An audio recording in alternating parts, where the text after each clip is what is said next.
Realistically, are there only three options though? I know you've drawn four here, but there are really only three options. What three options? The first, work out over QH. So they're all the same. They're literally all the same. It all depends on what information. Yeah, I understand that. What Yeah. information you give you. But Yeah. realistically, that second option, 1 minus QC over QH, they gives you the same, requires the same amount of information as you have in the Right. They all are literally the same thing. It depends on what the question has given you.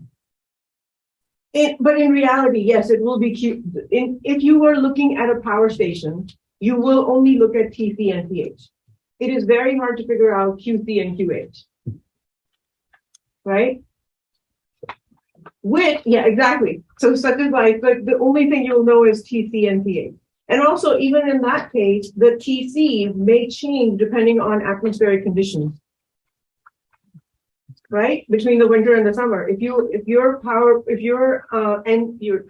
is dumping the heat into the river, your TC is going to change.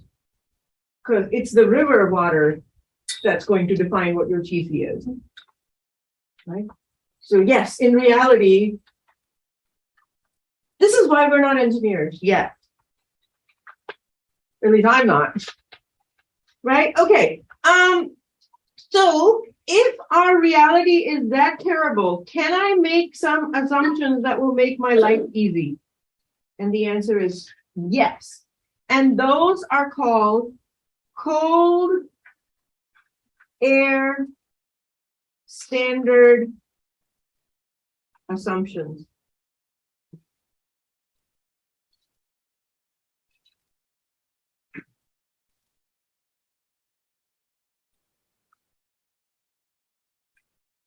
So actual engines are complex. Actual engines have friction. Actual engines have drag. Actual engines don't work the way we want them to work. So what do? We reduce complexity by utilizing certain assumptions. And those certain assumptions are called cold air standard assumptions. Okay? These include, I should have probably written that down. Okay. Introduced in order to reduce complexity without adding major errors in our calculation. Okay. So what are the cold? Oh, this looks like an O. This should be an O. This looks like a U. This should be an O. Cold air. Okay. What are they? Number one, all processes are internally reversible.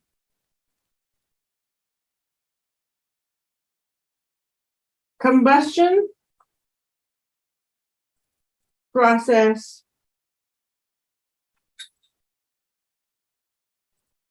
is a heat addition process at TH. Number three, exhaust process is a heat rejection process at TC. And number four, when working fluid is air, we call this as ideal gas. It always behaves as an ideal gas. And it has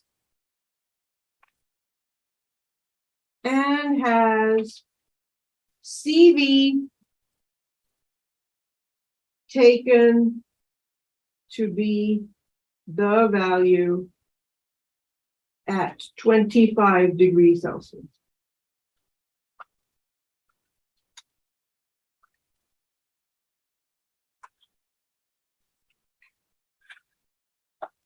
Okay.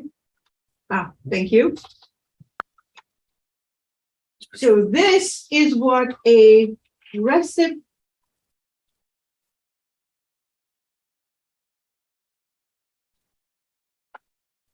reciprocating engine looks like.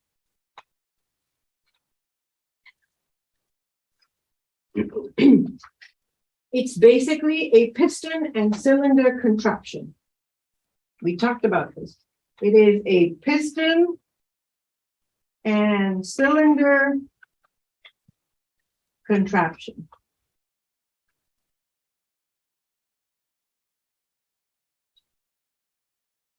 Where the piston moves between two extremes called the top dead center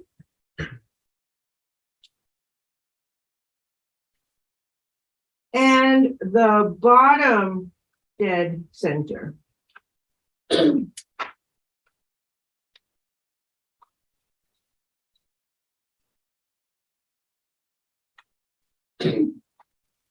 It has an intake valve and an exhaust valve. So the top dead center is when the smallest volume is formed, also called the clearance volume.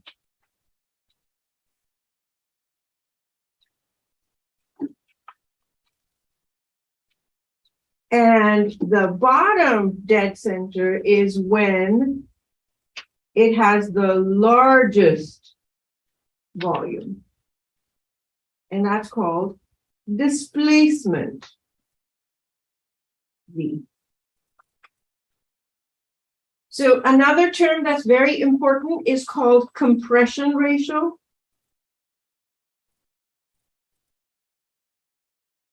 R, that is V bottom dead center divided by V top dead center.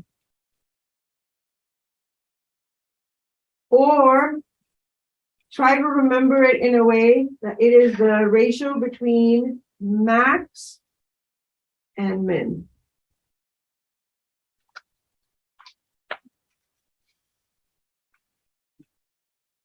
So what does the intake valve do?